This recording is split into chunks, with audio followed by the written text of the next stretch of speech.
সাবাস team India সাবাস! আজকে বিশ্বাস করুন ম্যাচ দেখে মন সত্যি ভরে গেছে। কারণ এত সুন্দর ব্যাটিং টিম ইন্ডিয়ার, আর বিরাট কোহলির কামব্যাক তো দরকার ছিল ভাই। তো আজকে সেই কামব্যাকটা হয়ে গেল। সাউথ আফ্রিকা খুব ভালো ভালো ফাইট করেছে। এত রান, 350 রান টার্গেট দিয়েছে, আমরা 17 রানে জিতে গেছি। তাহলে ভাবুন কতটা ভালো খেলেছে তারা সাউথ আফ্রিকা। ওদের মেনলি প্রবলেমটা হয়ে গেছে কম ওভারে তারা উইকেট খেয়ে নিয়েছে বেশি, এটাই হচ্ছে গিয়ে প্রবলেম হয়ে গেছে। তো ব্যাপারটা হচ্ছে এটাই, খুব ভালো খেলা হয়েছে। আর সত্যি কথা বলতে গেলে আজকে মোটামুটি প্লেয়ারগুলো গেম টাইম পেয়েছে, যেমন কে এল রাহুল, আহ, বিরাট কোহলি তো আছেই, রোহিত শর্মা, রবীন্দ্র জাডেজা যেরকম 32 রান মতো হয়েছিল, একটা মোটামুটি অ্যাভারেজ ঠিকঠাক রান।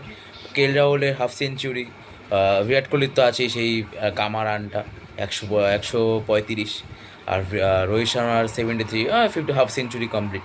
তো মোটামুটি আজকে গেম টাইমটা পেয়েছে আর রানটাও সবাই করতে পেরেছে। তো এটা হচ্ছে গিয়ে সবচেয়ে বড় প্লাস পয়েন্ট আমাদের ইন্ডিয়া টিমে জেতার। খুব খুব ভালো ম্যাচ উপভোগ করেছি আজকে, এটাই হচ্ছে গিয়ে বলার ছিল।